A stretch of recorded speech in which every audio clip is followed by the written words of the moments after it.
আসসালামু আলাইকুম ওয়া রাহমাতুল্লাহি ওয়া বারাকাতুহু। কেমন আছেন সবাই? আশা করছি সকলেই ভালো আছেন, সুস্থ আছেন।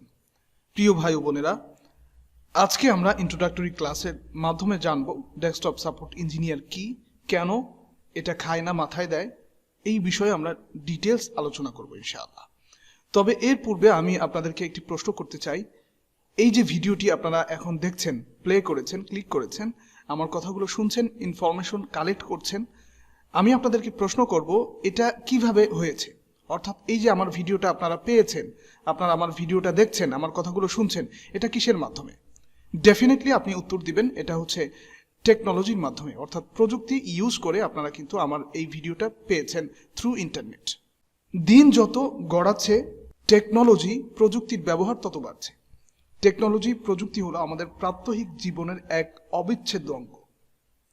আমাদের সমাজে প্রযুক্তি হলো বৈজ্ঞানিক জ্ঞানের বিভিন্ন প্রয়োগ, যে প্রয়োগের সাহায্যে মানুষের দৈনন্দিন জীবনযাত্রাকে আরও দ্রুত, সহজ এবং সুন্দর করে তোলার উদ্দেশ্যে ব্যবহার করা হয়।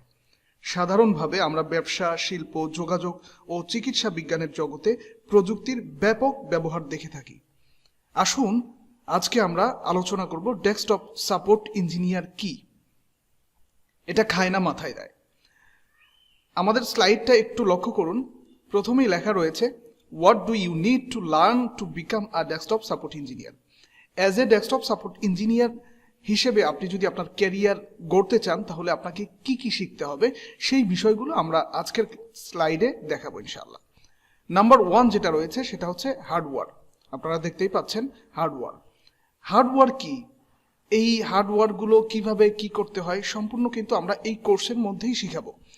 এখানে কিছু না বুঝলেও কোনো সমস্যা নেই। যারা মোটামুটি টাইপ করতে পারেন, এরপরে অফিস ম্যানেজমেন্ট ম্যানেজ করতে পারেন, এরপরে কম্পিউটার অন অফ করতে পারেন, কিন্তু আপনি আপনার কম্পিউটারে যে কোনো সমস্যা হলে এই সমস্যাগুলোর সমাধান করতে পারেন না। হার্ডওয়্যারগত কোনো ত্রুটি হলে, কম্পিউটার কম্পোনেন্টস যেগুলো রয়েছে এগুলো যদি এদিক সেদিক হয়ে যায়, যদি কোনো সমস্যা হয়, সেক্ষেত্রে আপনাকে কিন্তু হার্ডওয়্যারের দোকান যেগুলো রয়েছে, যেখানে কম্পিউটার সার্ভিসিং করা হয়, সেখানে কিন্তু আপনাকে যেতে হয়। উইন্ডোজ ইনস্টল কিভাবে করতে হয়, উইন্ডোজ সেট আপ কীভাবে করতে হয়, এই বিষয়গুলো যারা জানেন না, হার্ডওয়্যারের সম্পূর্ণ A to Z কিন্তু আমাদের এই কোর্সে, অর্থাৎ ডেস্কটপ সাপোর্ট ইঞ্জিনিয়ার এই কোর্সে কিন্তু আমরা আপনাদেরকে শিখাবো ইনশাল্লাহ। দেন আমরা নেটওয়ার্ক প্লাস নিয়ে আলোচনা করব, এরপরে আউটলুক কনফিগারেশন কি, এগুলো নিয়ে আলোচনা করব।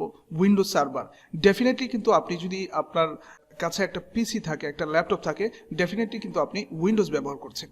উইন্ডোজ 10 হতে পারে, 7 হতে পারে, যে কোনো ভার্সন হতে পারে, কিন্তু উইন্ডোজ সার্ভারের যে বেসিক নলেজগুলো দরকার এগুলো কিন্তু আপনার অবশ্যই জানতে হবে। এরপরে লিনাক্স বেসিক নলেজ নিয়ে আমরা আলোচনা করব, ভার্চুয়ালাইজেশন কি, এইগুলো নিয়ে আলোচনা করব। মোট কথা হচ্ছে একজন ডেস্কটপ সাপোর্ট ইঞ্জিনিয়ার হতে যা কিছু প্রয়োজন আমরা সব কিছু এই কোর্সের মাধ্যমে আপনাদেরকে প্রোভাইড করবো ইনশাআল্লাহ। সো আমাদের এই কোর্সটা অত্যন্ত গুরুত্বপূর্ণ এবং আপনাদের সকলেরই উপকারে আসবে সেই প্রত্যাশা করছি।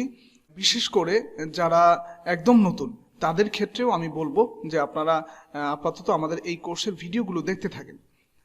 অবশেষে একটা সময় দেখা যাবে যে আপনি ডেফিনেটলি এই বিষয়গুলো যখন ক্যাচ করতে পারবেন, অর্থাৎ একদিনে যদি ক্যাচ না হয়, একদিনে যদি আপনি ধরে ফেলতে না পারেন, নো প্রবলেম, নো ইস্যুস। একটা বিষয়ের প্রতি পারদর্শী হতে গেলে অনেক সময় দিতে হয়, সেখানে অনেক শ্রম দিতে হয়, একদিনেই সবকিছু করা সম্ভব হয় না। অতএব আপনারা একটু সময় দিবেন, একটু ধৈর্য ধরবেন। ধৈর্যচ্যুতি ঘটলে চলবে না, ধৈর্য ধরতে হবে এবং শেখার আগ্রহ থাকতে হবে। তাহলে কিন্তু আপনি একজন ডেস্কটপ সাপোর্ট ইঞ্জিনিয়ার হিসেবে আপনার ক্যারিয়ার বুস্ট করতে পারবেন। আশা করছি আমাদের বিষয়গুলো আপনারা বুঝতে পেরেছেন যে আজকে আমাদের ইন্ট্রোডাক্টরি ক্লাস, এই ইন্ট্রোডাক্টরি ক্লাসের মাধ্যমে আমরা আপনাদেরকে জানিয়ে দিলাম এখানে কি কি আমরা শিখাবো, এবং নেক্সট ক্লাস থেকে আমরা স্টেপ বাই স্টেপ আলোচনা করব। আমাদের সেকেন্ড ক্লাস আসবে হচ্ছে কোর্স কন্টেন্ট কি কি আসবে সেই সম্পর্কে আমরা আলোচনা করব। এরপর থেকে আমরা স্টেপ বাই স্টেপ আলোচনা করব ইনশাল্লাহ। সো সকলে সুস্থতা কামনা করে আজকে এখানেই শেষ করছি, এবং শেষ করার পূর্বে আমি আপনাদের কাছে একটি অনুরোধ করব, সেটি হচ্ছে এই ভিডিওটি যারা এই মুহূর্তে দেখছেন সকলের কাছে অনুরোধ থাকবে আপনারা আপনাদের বন্ধুদের কাছে, আপনাদের ফ্রেন্ড সার্কেল অনলাইনে যারা রয়েছে তাদের সাথে আমাদের এই ভিডিওগুলো শেয়ার করবেন, যাতে সবাই উপকৃত হতে পারে। সো সকলের সুন্দর ভবিষ্যৎ কামনা করে আজকে এখানেই শেষ করছি। ওয়া মা তাওফিকি ইল্লা বিল্লাহ। আসসালামু আলাইকুম ওয়া রাহমাতুল্লাহি ওয়া বারাকাতুহু।